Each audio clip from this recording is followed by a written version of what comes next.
calendar, you don't have to. I ain't never been. I ain't never been. You don't have to. So it goes to my calendar or you don't have to. You've been open on how to practice. You didn't make sure. You got that? Okay. I ain't been. What time is it, you said? What time, Lauren? 1:30. There you go. That's true.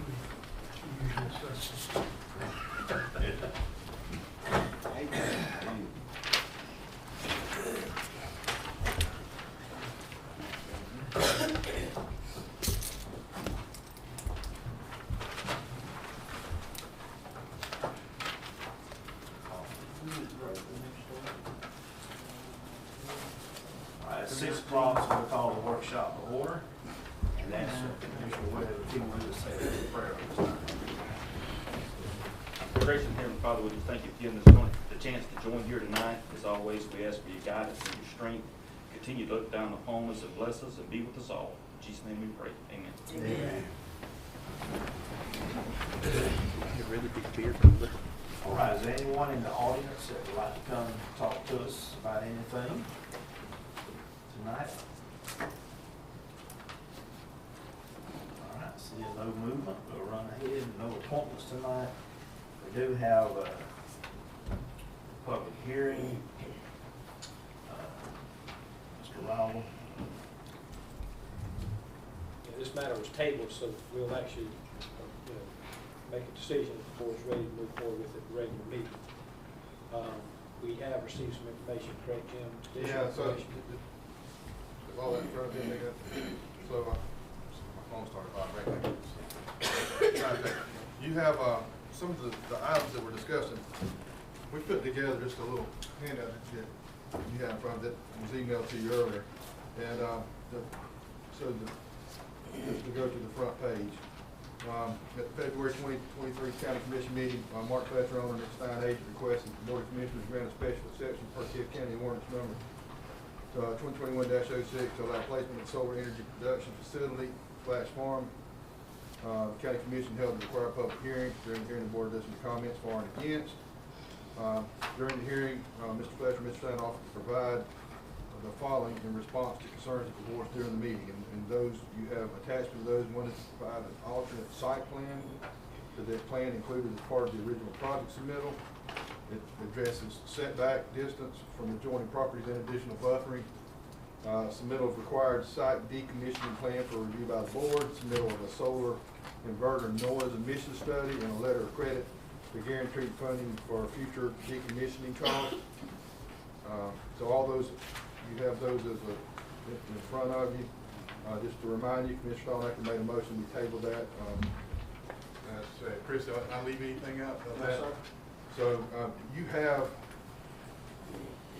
the documents in front of you. If you look at the alternate site plan compared to what the original site plan was, it's considerably farther from the property line.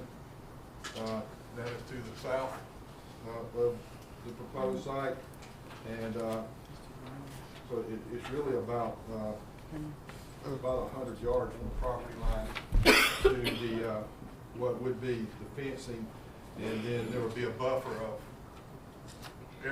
evergreens, alternating evergreens between that, and actually even around on the front side of the solar panel array. To use the term, I don't know if that's the proper word or not. And Chris and I went and actually measured and looked at this yesterday. And it meets the parameters as far as the distances and that kind of stuff. Like I said, you've got Chris worked with the applicants, or the applicant provided him with.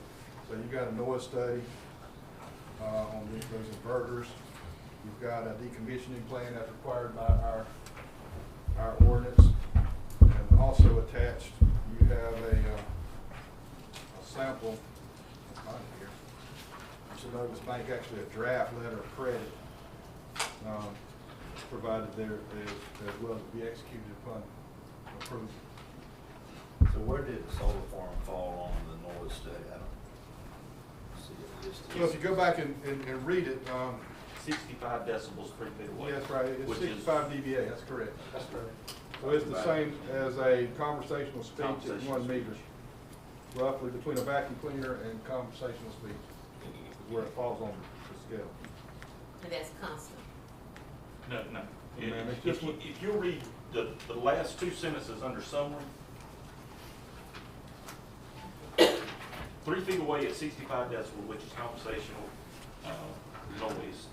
150 feet away, basically it drops to less than what a house makes. And then basically that's from 8 a.m. to 5 p.m. Basically at night it makes no noise. According to the summary here. Their study. So according to their studies, if you were standing in your yard, 100 yards from your house, it would be making the same amount of noise that your house makes.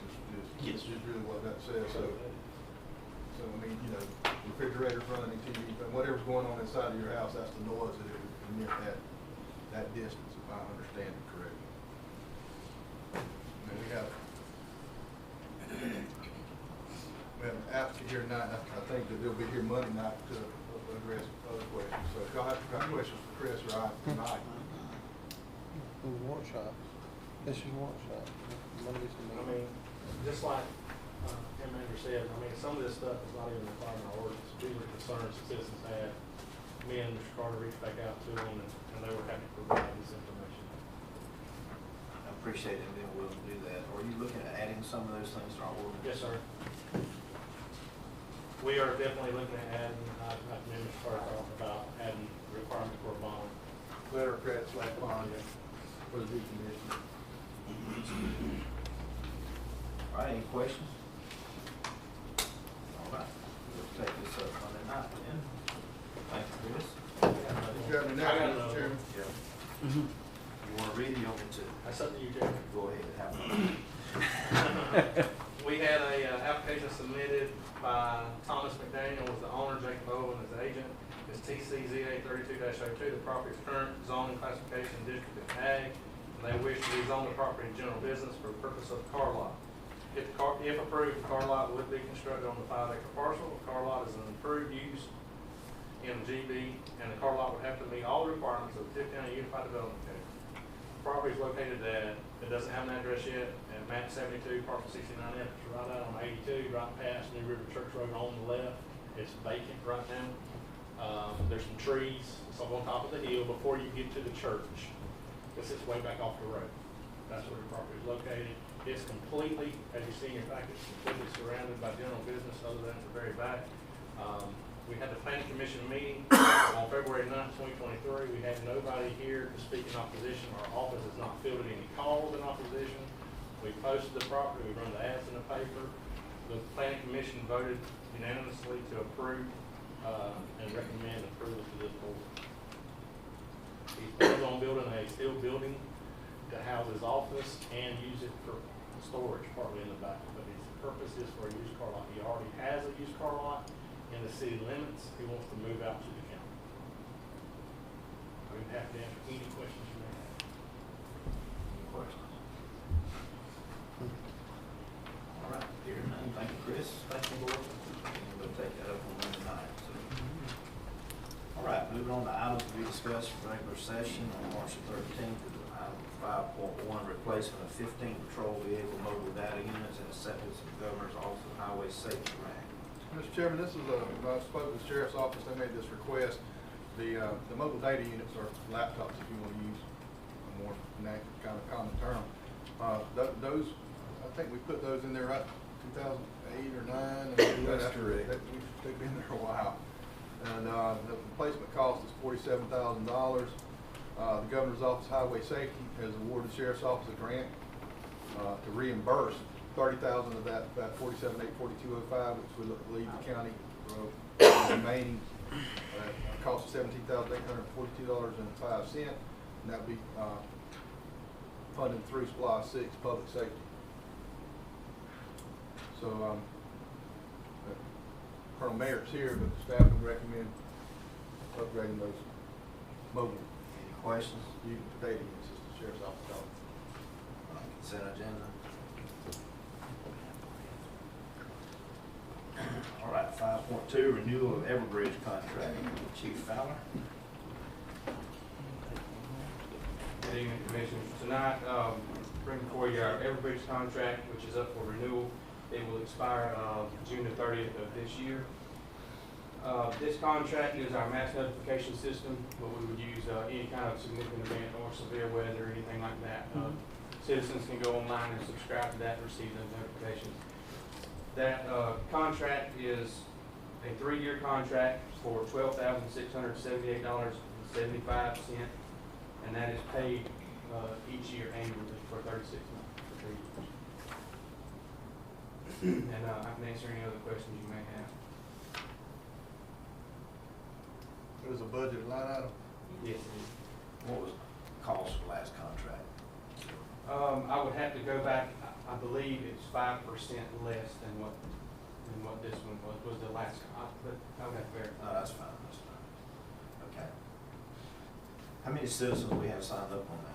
So this, I would have to go get the actual numbers of who has signed on to it in the county, but they do base it off the general household whenever they give this permit. All right, any questions? Consent agenda? All right, Thank you, Chief. Sam, can I, not with you. Go back to the sheriff department here. Yes, sir. On this, I see where we got money, got some grant money. We don't have 15 cars that need this mobile. Yes, sir.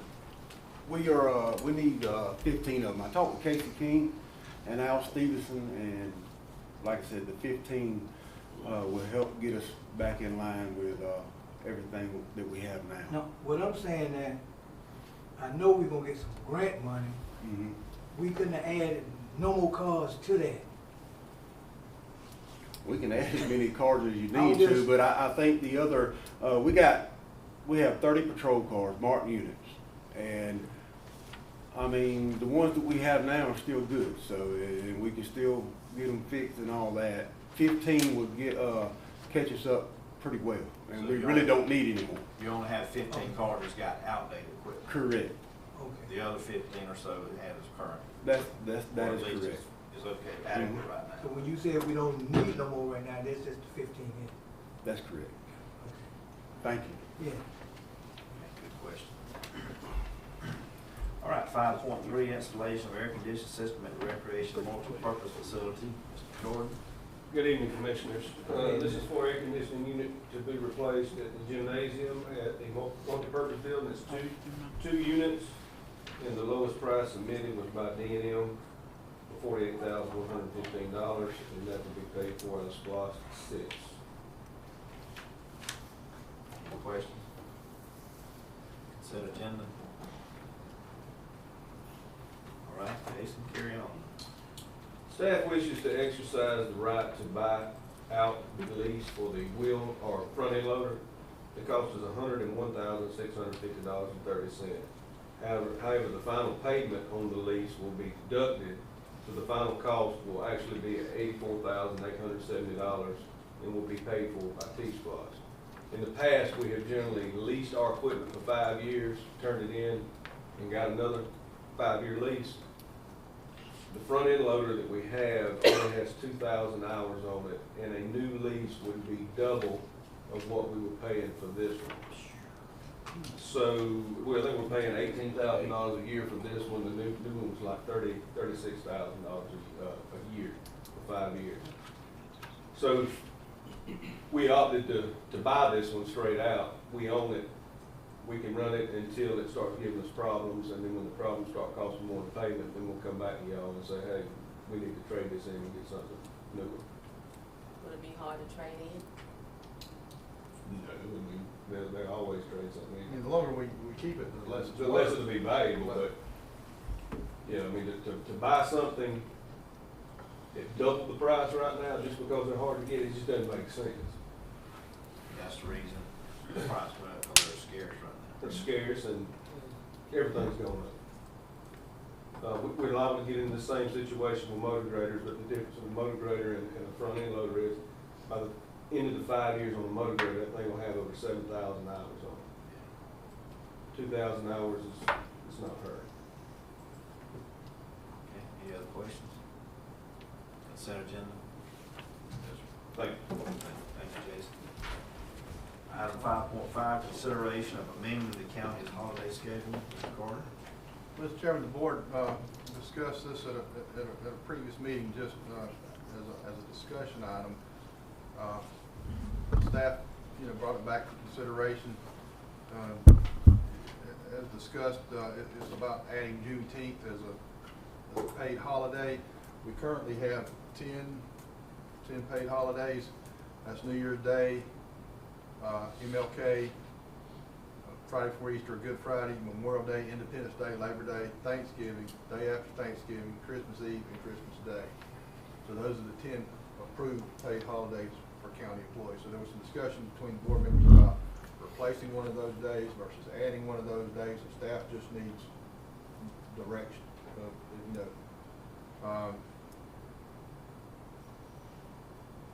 we're gonna add one, then, that really needs to be something we talk about, funding mechanism. If we do it this year, if we do it next year, or what, we're just looking for board direction. I checked around with some counties, and they have that day. It's a federal holiday. It is a federal and a state holiday. Right. And I don't see why why can't we add it on here?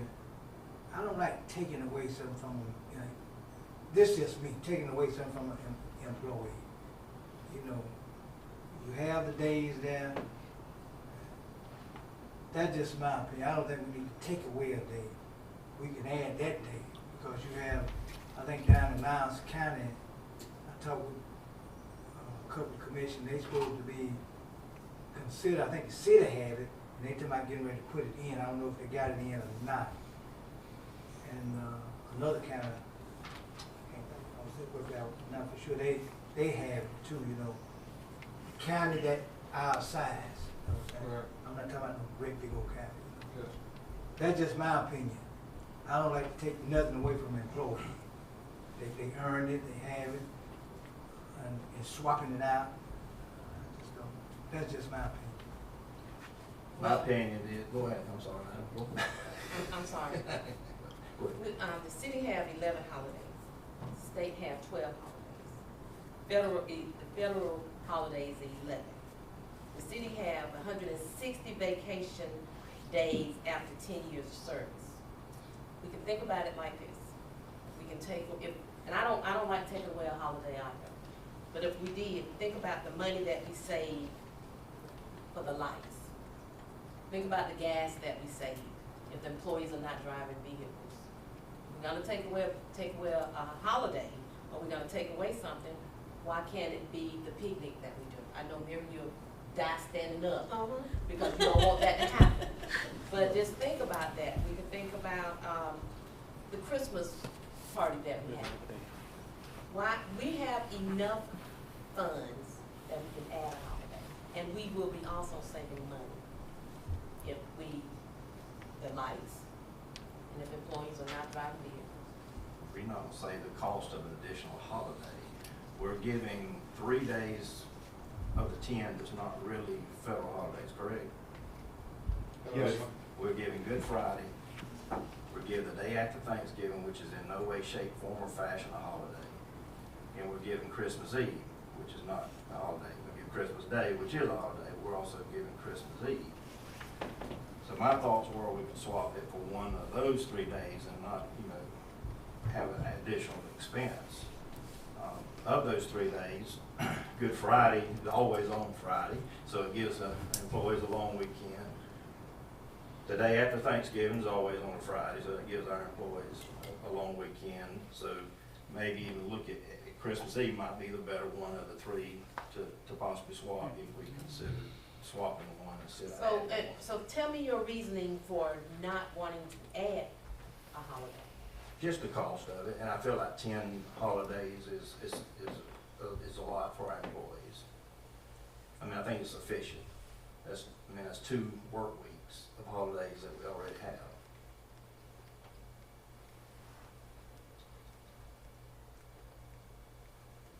Very seldom that I do not agree with you, Mr. Chairman, but this is one of those times I don't That's why there's 7 of it.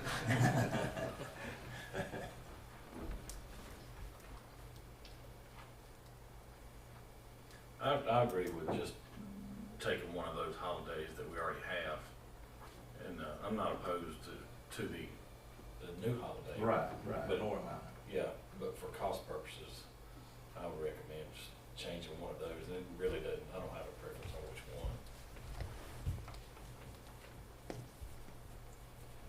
Paul?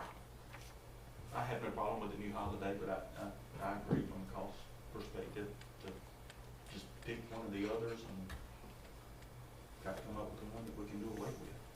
Oh, Well, I kind of agree with the cost issue too. As what stated before, there was a figure attached to that additional day, wasn't there, Mr. Carter, that was quoted? Yeah, between mid-50 and 60. Like $50,000 and $60,000, The staff, if we just swap one, the staff have a recommendation on which of those 3 that was mentioned, that Ms. Diane, can you get a figure of how much a light bill would be if no one is here? And the cost of gas? You may have to call Georgia Power. I'll try. I mean, that's all I Yeah, can we- say is we I'll can try. I would like to know. And then the cost of employees not driving that particular day. she can do that, and we can discuss this more at so just put it on regular agenda. a regular agenda meeting, if that's okay. Everybody fine That with gives that? everybody time to talk about it, and Commissioner Wood's not here tonight, so. Okay, so everybody fine with putting it on regular agenda? All right, moving on to 5.6, the landfill expansion permitting process. Mr. Carter? Yes, Mr. Chairman, we had a special call, meeting where we had a environmental engineer, solid waste engineer come and talk to the board. We had folks from the city of Tifton here, and we discussed permitting timelines for the expansion of the landfill. And one of the things that we did talk about during that meeting was went ahead and beginning the permitting process because of, whether we decide to stay in the landfill business or move away from it. There's time to make that decision while we begin the permitting process. The permitting process is going to be a 3 or 4 year time period, and it's not an all upfront cost, it's an escalating cost as you move through, and decision can be made to stop that at any time. I think it's Mr. Beaman called it, use a soccer term, red card or whatever, but it can be stopped at any time. So from a staff perspective, and Tony and I have talked about it, we think it's a good idea to go ahead and begin that permitting process. The funds for that are in the actual enterprise fund. So there is no general fund impact on the city or the county. All right, any questions? Everybody okay putting it on the consent agenda? All right. And then number 5.7, the landfill expansion feasibility study. So, Mr. Chairman, after we had that meeting, I'm going to get my notes right here. Through some discussions with staff and one of the things that the viability of the expansion, and if you look at, to give a little bit of clarity on a question you asked after that meeting, the expansion that they're initially showing, the 20 years, that's the smaller footprint, and that would only be 20 years at our current tonnage, daily tonnage. But if you look at the permitting that's being recommended, it's not just the current landfill, the reclamation of that old unlined landfill, the 10 acres. It actually encompasses every bit of the current property except for the part that is completely in the creek. So where that sand mine is on the south side, all that will be permitted. So it would allow for you to have enough tonnage to bring in 1,200 tons roughly a day for 20 years. But you would be permitting that whole complete site. So it's a much bigger footprint than I think what was, you looked at in the documents than going. It would still, the life would still be 20 years at It would be, but you gotta realize, so instead of just doing that, those two little squares that we were talking about, you're getting every bit of the current property that we own except for the one parcel that's. Which is getting a lot closer to people's houses. It absolutely is. So, A lot more trash. but one of the things that we need to consider is that the questions that staff, especially from the county's perspective, has is, you've heard the term go big or go home. There's also a term in solid waste, you know, people think if you build it, they'll come. Sometimes you build it and you just get a big hole. So what we want to make sure is the viability of, because you only make money with a landfill if you got the garbage to put in. And you know, one of the things that the engineer said was, you know, you draw a 60-mile circle around it, and look what your competition is. Well, if you draw a 60-mile circle around from the city of Tifton, you've got multiple large players in the landfill business. And when you look and actually go 120, because 60 miles is the travel viability distance for, you know, for travel. So if you take a community that we might think would be interested in transporting waste here, well, they get to look 6 miles this way, Yeah, 6 so miles Pearson that might, way. Pearson might be in our circle, but they also might be in Jessup circle too, is what Tony's saying. So then when you look at Overlapping landfills effect. that are available in that area, all of a sudden, there's a lot of competition. So our thoughts are, and you use somebody other than Hodges Hayes Newberry and Tribble, and we've actually reached out to a former partner of Hodges Hayes Newberry and Tribble, Steve Harvin, and he is willing to do what's called a feasibility study, where they'll come in and they'll look at the market, they'll look at, you know, everything. So they'll give us a report that says this is what we think the fiscal viability of this is. So we're doing it with a different firm, so we don't have a conflict there. What we don't know yet is an actual cost. So I talked to Emily about it at the city, and I think she talked to the mayor, so they're not opposed to this. And you know, if we can go ahead and get it started in a very short order, we'll know, at least from a, you know, have a report that says this is how much tonnage is in this area. It's going to be harder for the landfill here with the competition. I mean, because we're not, you know, Warner Robinson's got a great big landfill up there, but they also got Warner Robins, Houston County, and Macon. Houston County's got it, but they got Warner Robins, they got Base, they got Macon.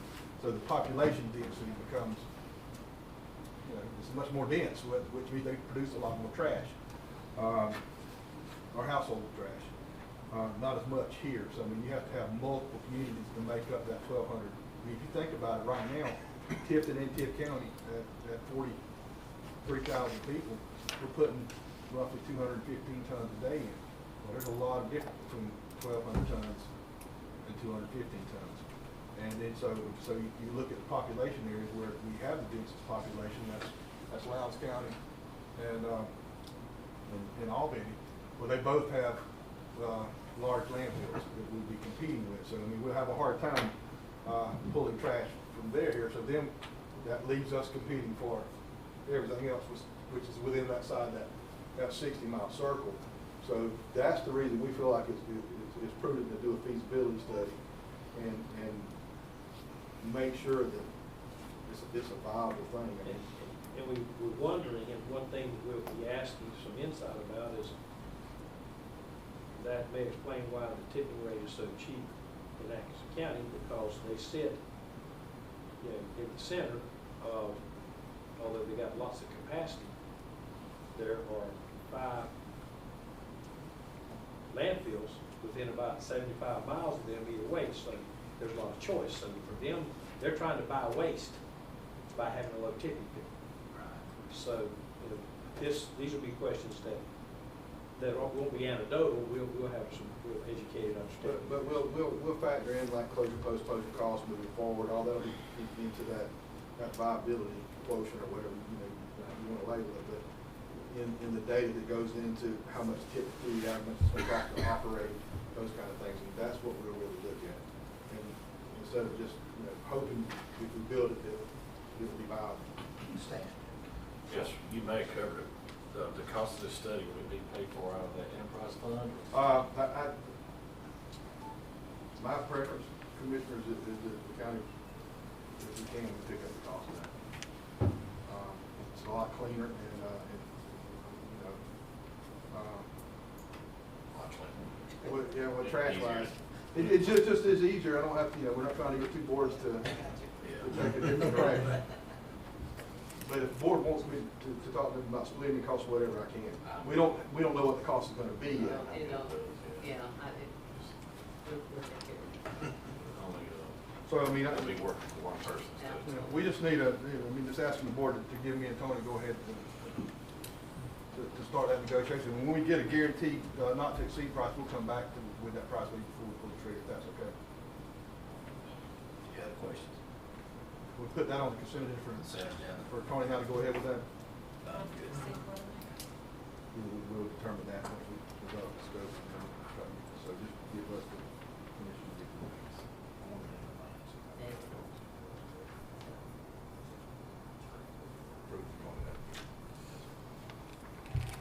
All right, ready to move on? Item point 8, resolution number 2023-02, surplus vehicles. Miriam? The sheriff's department has turned in 2 Dodge Chargers, and EMS has 2 ambulances, that staff is requesting that we surplus and sell on gov deals. All right, ambulance is pretty much worn out when we turn them in. All right, it's consent agenda. All right. No items for discussion. Mr. Carter, you have any? Mr. Chairman, the big thing is we do need just, and I promise, really quick executive session for real estate. Do you need anything other than real estate? I'm not even responding. Okay. No, sir, I don't have anything. Okay. Mr. Rowell? Ms. Hughes? No. Stan? No, sir. No. As the executive said, he's got to remember that. No. Paul? All right. Okay, well, we'll need a motion to go into executive session. So moved. Second? Real estate, Mr. Chairman. Real estate. Commissioner Webb, second. All in favor, for 11. Thank all of you for coming. Some of you didn't have a choice.